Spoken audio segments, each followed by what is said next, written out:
Assalamualaikum warahmatullahi wabarakatuh. Allahumma sholli ala sayyidina Muhammad wa ala ali sayyidina Muhammad.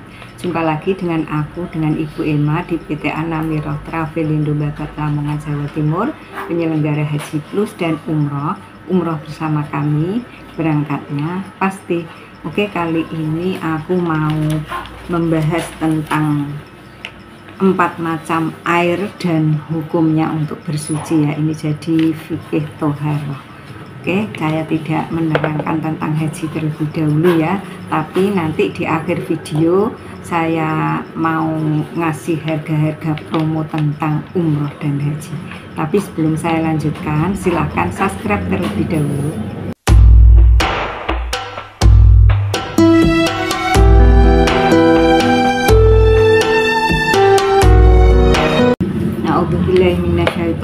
Bismillahirrahmanirrahim. Alhamdulillahilladzi hadana li hada wa ma kunna linahtadi laula an hadanallah. Segala puji bagi Allah yang telah menunjuki kami kepada surga ini, dan sekali-kali kami tidak akan mendapatkan petunjuk kalau Allah tidak memberi kami petunjuk. Oke, syukur alhamdulillah ya, kita panjatkan kepada Allah Subhanahu wa Ta'ala yang telah memberikan nikmatan hidup kepada kita semua sehingga kita masih bisa bertatap muka kembali ya, walaupun lewat online. Semoga kita dalam lindungannya dan dijauhkan dari segala keterburukan dunia dan di akhirat. Tak lupa sholawat dan salam kita sampaikan kepada junjungan Nabi kita Muhammad SAW. Semoga kita kelak dapat syafaatnya. Allahumma sholli ala sayyidina Muhammad wa ala ali sayyidina Muhammad. Assalamualaikum ya Rasulullah. Sebelum mulai mempelajari ilmu fikih ya, terlebih dahulu perlu kita ketahui 10 perkara ini. Yang pertama, takrifnya. Arti kata fikih menurut bahasa ialah paham atau pengertian, dan menurut istilah ilmu untuk mengetahui hukum-hukum syarak yang pada perbuatan anggota diambil dari dalil-dalilnya yang terinci. Yang kedua, yang mengaturnya Nabi Shallallahu Alaihi Wasallam dan yang menyusunnya seperti susunan yang ada sekarang ini, misal ialah dari Imam Abu Hanifah. Yang ketiga namanya ilmu fikih, dan yang keempat nisbatuhu, bandingannya dengan ilmu lain, ilmu untuk mengetahui perbedaan hukum-hukum agama atau syarak ya dengan ilmu-ilmu lain. Yang kelima, maudhu'nya. Tempat berlaku ilmu fikih ialah pada perbuatan-perbuatan yang mungkin mengakibatkan hukum-hukum yang 5. Yang keenam, hukumnya. Hukum belajar fikih adalah fardhu ain, sekedar untuk mengetahui ibadat yang sah atau tidak, dan selebihnya atau lain dari itu fardhu kifayah. Yang ketujuh, tujuannya. Buah dari mengamalkan dan mengetahui ilmu fikih adalah mendapat keridhaan Allah Subhanahu wa Ta'ala yang menjadi jalan kebahagiaan dunia dan di akhirat. Yang kedelapan, kelebihannya. Fikih melebihi segala ilmu, seperti sabda Rasulullah SAW, man yudirullahu bihi khairan yufaqihu fiddin. Barang siapa yang dikehendaki Allah menjadi orang yang baik di sisinya, dijadikannya orang itu ahli agama. Yang kesembilan, pengambilannya. Fikih diambil dari Quran, Sunnah, Ijma, dan Qiyas. Yang kesepuluh, masailnya yang diperbincangkannya kalimat-kalimat yang mengandung hukum langsung atau tidak langsung, seperti kita katakan fitrah itu wajib atau wudhu itu syarat sholat. Dalam hukum Islam, Soal bersuci dan segala seluk-beluknya termasuk bagian ilmu dan amalan yang penting, terutama karena di antara syarat-syarat sholat telah ditetapkan bahwa seseorang yang akan mengerjakan sholat diwajibkan suci dari hadas dan suci pula badan, pakaian, dan tempatnya dari najis. Bagaimana firman Allah Subhanahu wa taala, Inna waha yuhibbut tawwabina wa yuhibbul mutatahhirin. Al-Baqarah 222. Sesungguhnya Allah menyukai orang-orang yang tobat dan menyukai orang-orang yang mensucikan diri. Perihal bersuci meliputi beberapa perkara. Yang pertama, alat bersuci seperti air, tanah, dan sebagainya. Yang kedua, cara bersuci. Yang ketiga, macam dan jenis najis yang perlu disucikan.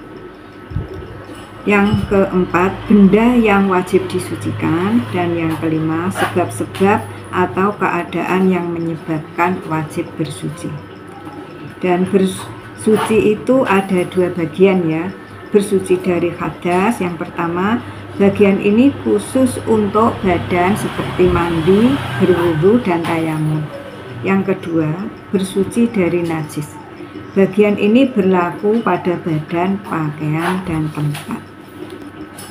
Di dalam mazhab Imam Syafi'i, para ulama membagi air menjadi 4 kategori, masing-masing beserta hukumnya ya, penggunaan dalam bersuci. Keempat kategori itu adalah yang pertama, air yang suci dan mensucikan. Yang kedua, air musammas. Yang ketiga, air suci namun tidak mensucikan. Dan yang keempat, air mutanajis. Yang pertama, air suci dan mensucikan. Air suci dan mensucikan artinya zat air tersebut suci dan dapat untuk bersuci. Air ini oleh para ulama fikih disebut dengan air mutlak. Menurut Ibnu Qasim Al-Ghazi ada 7 macam air yang termasuk dalam kategori ini ya. Beliau mengatakan air yang dapat digunakan untuk bersuci itu ada 7 macam, yakni air hujan, air laut, air sungai, air sumur, air mata air, dan air salju, dan air dari hasil hujan es. Jadi 7 macam air itu zatnya suci ya, juga dapat untuk bersuci. Paham ya? Ketujuh macam air itu disebut sebagai air mutlak. Firman Allah Subhanahu wa taala, wa yunazzilu 'alaikum minas samaa'i ma'an liyutahhirakum bih. Dan Allah menurunkan kepadamu hujan dari langit untuk mensucikan kamu dengan hujan itu. Al-Anfal 11. Sabda Rasulullah SAW yang artinya dari Abu Hurairah radhiyallahu anhu, telah bertanya seseorang laki-laki kepada Rasulullah SAW. Kata laki-laki itu, "Ya Rasulullah, kami berlayar di laut dan kami hanya membawa air sedikit. Jika kami pakai air itu untuk berwudu, maka kami akan kehausan. Bolehkah kami berwudu dengan air laut?" Jawab Rasulullah SAW, air laut itu suci lagi mensucikan. Bangkainya halal dimakan. Riwayat 5 ahli hadis. Menurut keterangan Tirmizi, hadis ini sahih. Tatkala Nabi SAW ditanya bagaimana hukumnya sumur Buda'ah, beliau berkata, airnya tidak dinajisi suatu apapun. Riwayat Tirmizi, dan katanya hadis hasan. Perubahan air yang tidak menghilangkan keadaan atau sifatnya suci mensucikan, walaupun perubahan itu terjadi pada salah satu dari semua sifatnya yang tiga, warna, rasa, dan baunya adalah sebagai berikut. Yang pertama, berubah karena tempatnya seperti air yang tergenang atau mengalir di batu belerang. Yang kedua, berubah karena lama tersimpan seperti air kolam. Yang ketiga, berubah karena sesuatu yang terjadi padanya, seperti berubah disebabkan ikan atau kiambang. Yang keempat, berubah karena tanah yang suci, begitu juga segala perubahan yang sukar memeliharanya. Misalnya, berubah karena daun-daunan yang jatuh dari pohon-pohon yang berdekatan dengan sumur atau tempat-tempat air itu. Jadi air mutlak itu disebut sebagai air mutlak selama masih pada sifat asli penciptaannya. Bila sifat asli penciptaannya berubah, maka ia tak lagi disebut air mutlak dan hukum penggunaannya pun berubah. Hanya saja perubahan air bisa tidak menghilangkan kemutlakannya apabila perubahan itu terjadi karena air tersebut diam pada waktu yang lama. Karena tercampur tadi ya, seperti debu atau lumut atau pengaruh tempat seperti air ya tadi ya, yang berada di daerah yang mengandung banyak belerang juga.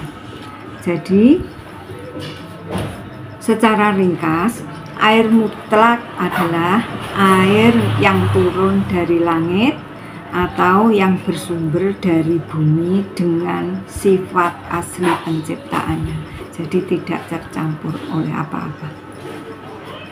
Yang kedua, air musammas atau air yang makruh ini ya. Air musammas adalah air yang dipanaskan di bawah terik sinar matahari dengan menggunakan wadah yang terbuat dari logam selain emas dan perak seperti besi atau tembaga. Air ini hukumnya suci dan mensucikan, hanya saja makruh bila dipakai untuk bersuci. Secara umum, air ini bukan makruh digunakan bila pada anggota badan manusia atau hewan yang bisa terkena kusta seperti kuda, namun tak mengapa bila dipakai untuk mencuci pakaian atau lainnya. Meski demikian, air ini tidak lagi makruh dipakai bersuci apabila telah dingin kembali.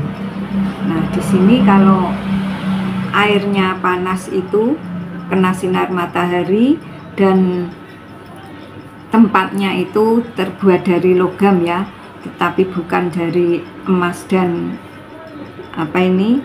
bukan dari perak dan emas. Itu kalau kena panas itu hukumnya makruh kalau dipakai, tetapi kalau sudah dingin tidak ya. Ringkas, air yang makruh yaitu yang terjemur oleh matahari dalam bejana selain bejana emas atau perak.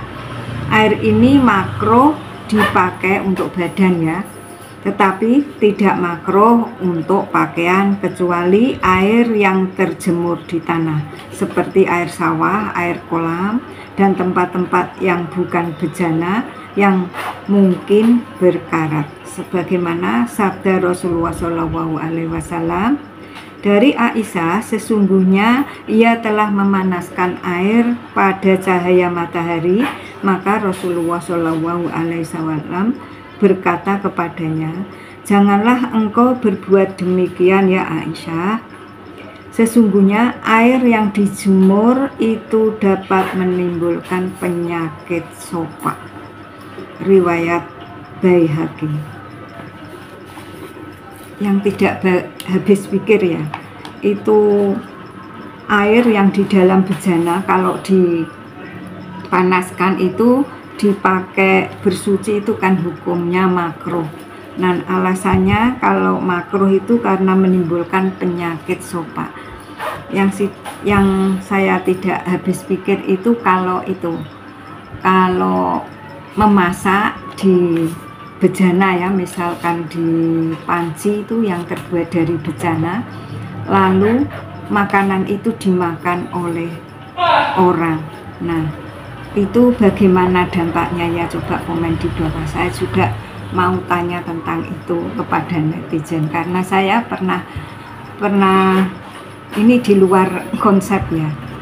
Saya pernah itu, anak saya itu sakit-sakitan ya, sakit selalu mencret, itu apa itu bahasa Indonesia mencret itu saya dikasih tahu tetangga, katanya kalau masak itu jangan di panci logam atau apa itu ya, aluminium atau logam itu, katanya itu bisa menimbulkan penyakit. Saya disuruh ganti di panci itu loh yang terbuat dari tanah, katanya itu bisa menimbulkan penyakit. Benar atau enggak ya? Kalau saya hubung-hubungkan di sini ya, ini kalau air yang ditaruh di bencana lalu kena panas untuk bersuci itu hukumnya makruh. Alasannya menimbulkan penyakit sopak. Penyakit sopak itu tadi sudah saya terangkan ya, penyakit seperti lepra itu ya, itu dipakai di badan ya, dipakai mandi itu bisa jadi penyakit. Nah, apalagi itu kalau dimakan. Coba para tim kesehatan atau netizen semuanya coba komen di bawah. Maaf ya, ini di luar konsep.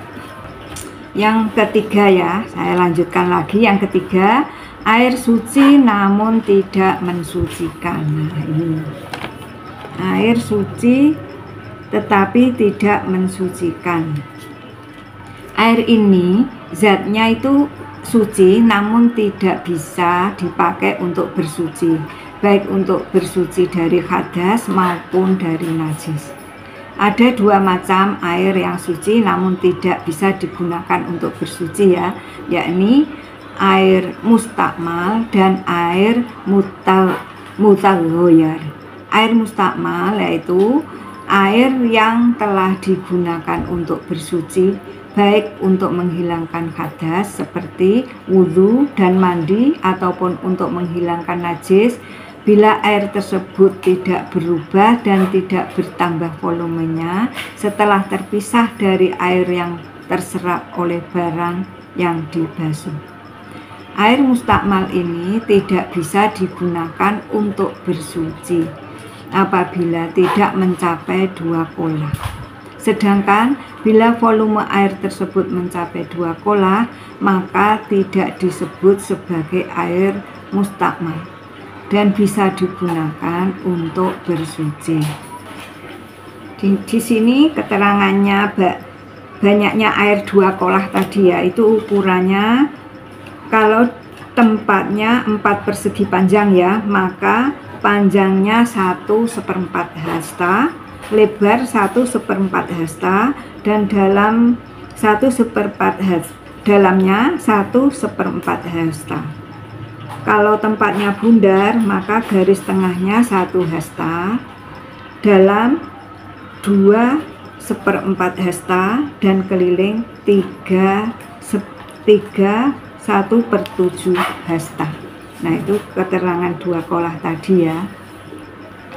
Atau sebagai contoh kasus, bila di sebuah masjid ya terdapat sebuah bak air dengan ukuran 2 kali 2 meter persegi umpamanya, dan bak itu penuh dengan air, lalu setiap orang berwudu dengan langsung memasukkan anggota badannya ke dalam air bak tersebut, bukan dengan menciduknya ya, maka air yang masih berada di bak tersebut masih dihukumi suci dan mensucikan.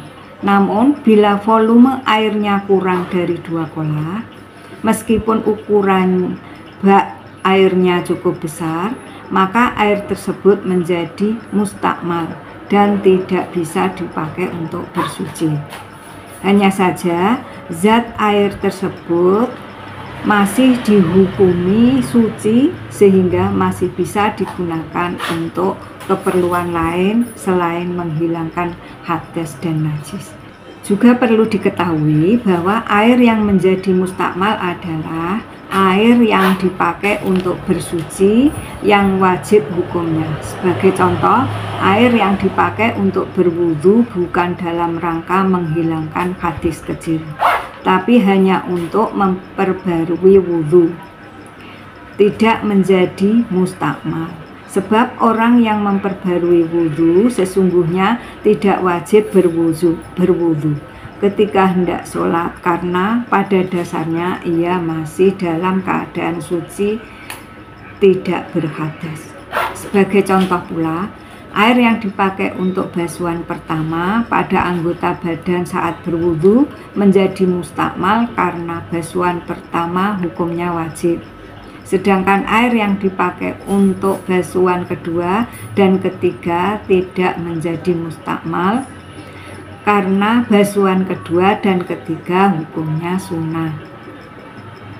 Adapun air mutaghayyir adalah air yang mengalami perubahan salah satu sifatnya disebabkan tercampur dengan barang suci yang lain dengan perubahan yang menghilangkan kemutlakan nama air tersebut. Sebagai contoh, air mata air yang masih asli ia disebut air mutlak dengan nama air mata air. Ketika air ini dicampur dengan teh sehingga terjadi perubahan pada sifat-sifatnya, maka orang akan mengatakan air itu sebagai air teh. Perubahan nama inilah yang menjadikan air mata air kehilangan kemutlakannya. Contoh lainnya, air hujan yang dimasak tetap pada kemutlakannya sebagai air hujan. Ketika ia dicampur dengan susu sehingga terjadi perubahan pada sifat-sifatnya, maka air hujan itu kehilangan kemutlakannya dengan perubahan nama menjadi air susu. Air yang demikian itu tetap suci ya zatnya, namun tidak bisa dipakai untuk bersuci. Cukup paham ya? Akan sedikit ya, ini ada air pohon-pohonan ya, atau air dari buah-buahan seperti yang keluar dari tekukan pohon kayu, air nira atau air kelapa itu juga termasuk air yang suci tapi tidak bisa untuk mensucikan. Air kelapa, air teh, air susu itu zatnya itu suci tapi tidak dapat untuk bersuci, tidak dapat mensucikan. Oke, yang keempat ya, air mutak najis atau air yang bernajis. Air mutak najis adalah air yang terkena barang najis yang volumenya kurang dari 2 kula atau volumenya mencapai 2 kula atau lebih, namun berubah salah satu sifatnya yaitu warna, bau, rasa karena terkena najis tersebut. Air sedikit apabila terkena najis, maka secara otomatis air tersebut menjadi mutanajis meskipun tidak ada sifatnya yang berubah. Sedangkan air banyak bila terkena najis tidak menjadi mutanajis bila ia tetap pada kemutlakannya, tidak ada sifat yang berubah. Adapun bila karena terkena najis ada satu atau lebih sifatnya yang berubah, maka air banyak tersebut menjadi air mutanajis. Air mutanajis ini tidak bisa digunakan untuk bersuci ya, karena zatnya air itu sendiri tidak suci sehingga tidak bisa dipakai untuk mensucikan. Sedangkan kalau airnya banyak, bila terkena najis tapi tidak menjadi mutanajis bila tetap pada kemutlakannya. Sebagaimana sabda Rasulullah SAW, air itu tak dinajisi sesuatu kecuali apabila berubah rasa, warna atau baunya. Riwayat Ibnu Majah dan Baihaqi. Wallahu a'lam bishawab. Semoga bermanfaat dan mudah difahami. Kurang lebihnya saya mohon maaf yang sebesar-besarnya. Ya, tadi saya janji ya di akhir video saya mau ngasih promo umroh untuk pemirsa semuanya. Untuk umroh 5 gratis 1. Nah, ini yang satu itu ini untuk jenengan ya. Ada 5 gratis 1. Bayarnya 5 orang, berangkatnya 6 orang. Yang 1 orang buat Bapak Ibu ya. Ini ada program umroh 13 hari. 5 gratis 1, bayarnya 5, berangkatnya 6 orang. Untuk harganya 34.650.000 rupiah. Berangkatnya ini ada di bulan September ya, tanggal 17 2024. Untuk hotelnya, hotel di Makkah ada di Alfa 6 hari, dan untuk di Madinah ada di Amzat selama 5 hari. Dan ini juga ada umroh yang 5 gratis 1, 16 hari, berangkatnya 6 orang, bayarnya 5 orang. Dan jangan lupa yang satu untuk Bapak Ibu ya, ini ya, cari 5 peserta, nanti Bapak Ibu bisa berangkat 1 orang saja.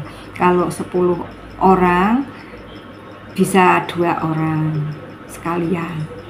Dan umroh 5 gratis 1 16 hari ini berangkat di bulan Juli ya. Untuk harganya 36.740.000 rupiah.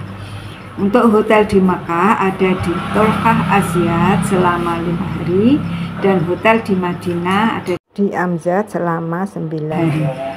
Ini umroh arba'in ya. Oke, untuk Bapak Ibu yang menginginkan umroh gratis, tinggal mencari 5 orang saja, silakan WA di bawah ini. Oke. Sampai di sini keterangan dari saya. Kurang lebihnya saya mohon maaf yang sebesar-besarnya. Astagfirullahaladzim, astagfirullahaladzim, astagfirullahaladzim. Subhanakallahumma wa bihamdika asyhadu an la ilaha illa anta astaghfiruka wa atubu ilaik. Terima kasih ya telah mengikuti dan subscribe di channel kami. Jangan lupa like, komen, dan share. Di sini Ibu Emma. Assalamualaikum warahmatullahi wabarakatuh. Siapa kita? Di mana kita?